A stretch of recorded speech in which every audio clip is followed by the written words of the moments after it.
Hey yo, what's up everyone? It's your boy CrispPurpose back at it again with another Gems of War sneak peek video for you guys. So in this one, we're going to be taking a look at the sneak peek that was just spoken of by the devs. It's just been Hello. released.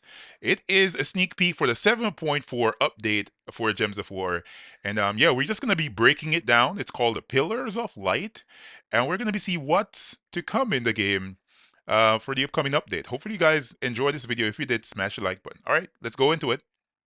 Is Syrian here with a look at the Gems of War 7.4 update, Pillars of Light. The first feature we have is Monoliths, a new battle mode you can play within one of the PvP regions, and to play it you'll need some Monolith sigils.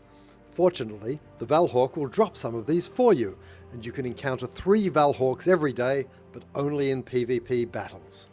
Within each region you'll see some monoliths. Select one to enter the monolith menu, where you will see PvP only buffs. Okay, so this is a new menu right here. Let's take a look at it. So this is called a monolith menu. Let's see what's on the screen right here. So Guardian's Maze, this one is called. Reduce damage from spells by 25% in active. On the right, we see it says ×5, ×4. Reduce damage from spells by 45%. Reduce damage from spells by 40%. This is interesting. Battle number 1, level 20. 1 sigil. Each victory will add 1 hour duration to this buff in all PvP battles. Okay. Hmm.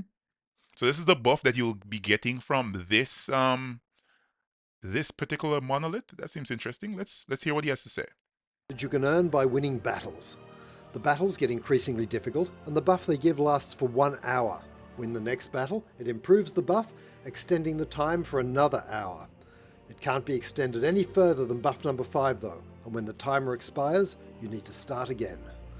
Oh, interesting. So you can get a buff um for an hour depending on a particular trait or so. So like spell damage reduction, you can get a buff for that. Maybe you can get a buff for imperviousness.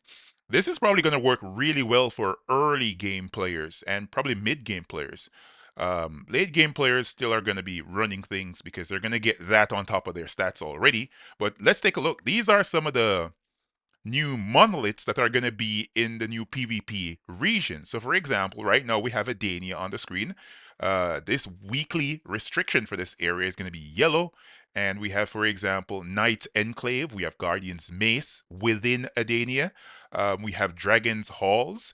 And we have Tinker's Cavern. That's interesting. So quick battles are still there. And then we have these monoliths. So as you guys can see as well in the middle of the screen, there's still an area there with like a castle per se, but it's sort of dimmed out or grayed out, so you can't really play it there yet.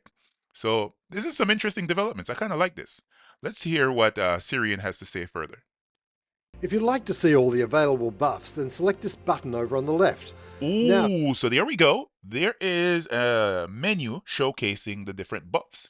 So a monolith buffs right there. There is the Val Hawks. This is a new type of Val Raven per se, which is going to be in PvP. So you have Guardian's Mace, level 1, reduce damage from spells by 25%. That is in Adania.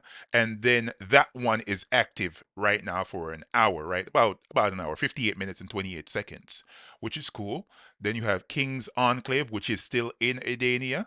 It has another 25% skull damage reduction. So spell damage and skull damage. Very interesting.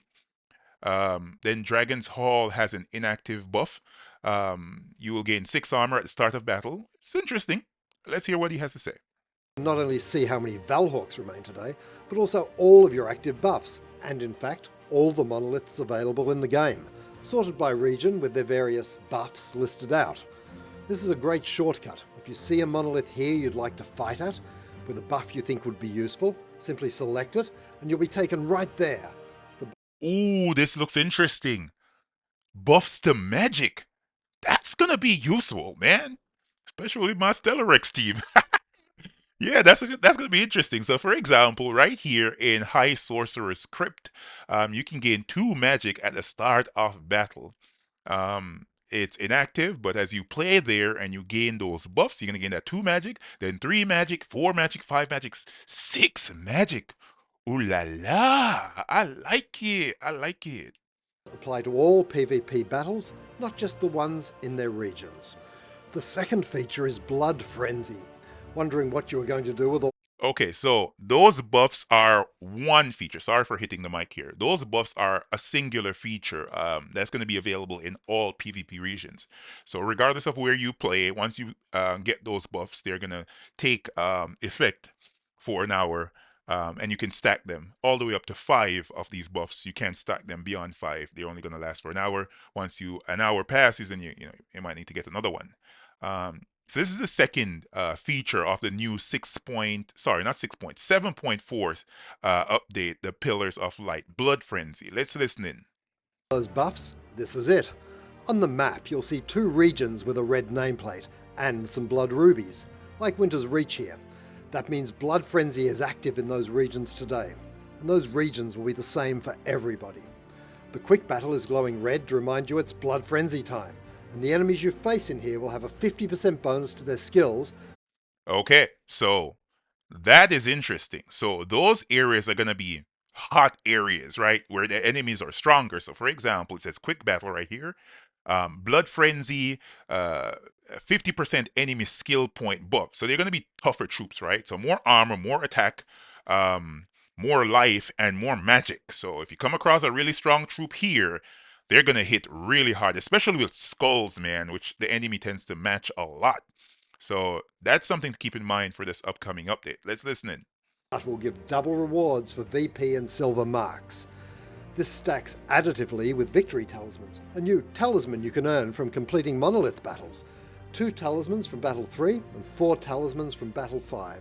This combo can be a very efficient way to earn some VP. Now, if you see a region bonus on a Blood Frenzy region like Geheron here, you'll receive double the number of silver marks. So Ooh, that's not bad. So in those areas that have this blood frenzy active, you'll gain more rewards. The battles are harder, but of course you're gaining more for those harder battles. That's a very reasonable on the dev squad. At least they're doing some things sensible, right? Hopefully they don't kill us with bugs in this one. But yeah, this is actually a nice addition to PvP. keep an eye out for that too. Finally, let's also have a look at some quality of life features in this update. As always, you've sent us some great feedback and we've had a chance to implement some of those things. We've added the region bonus to the Choose an Enemy menu. This saves you having to remember where you're up to so you don't accidentally play a couple of extra battles. We've also added a new effect, an extra reminder to let you know when the region bonus is complete. We'd like to have this type of notification in other parts of the game too. And don't worry, you can click through it.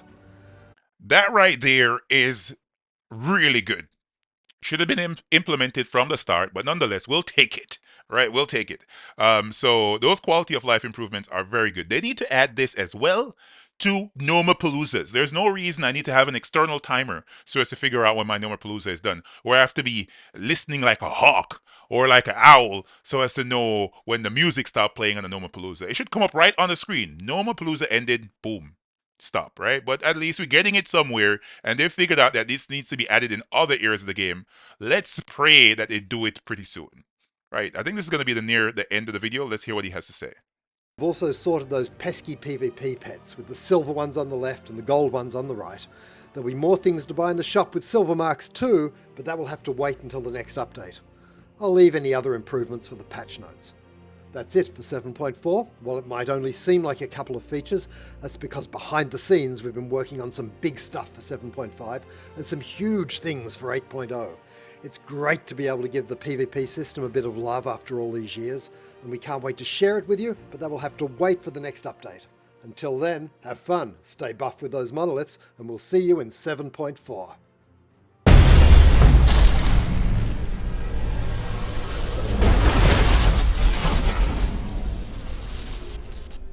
Okay, so there we have it, man. A couple things that are interesting are coming into the game. Hopefully you guys like these things. They look interesting. That blood frenzy looks pretty cool. The quality of life improvements are cool. And as he said, this is just 2 or 3 things that have been changed for PvP. There's much more to come. and it looks promising. Genuinely, it looks promising. It looks like PvP is getting the necessary love that it deserves, right? So it's a good game mode. It's one of the few game modes that players actually get to play against other players, thus the name.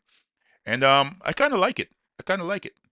Hopefully, you guys found this video helpful and informative. If you did, drop a like as well as comment and let me know what you guys think about this 7.4 sneak peek update. I think it's cool. Hopefully, you guys think it's cool as well. And I'll catch you guys in the next one. Peace.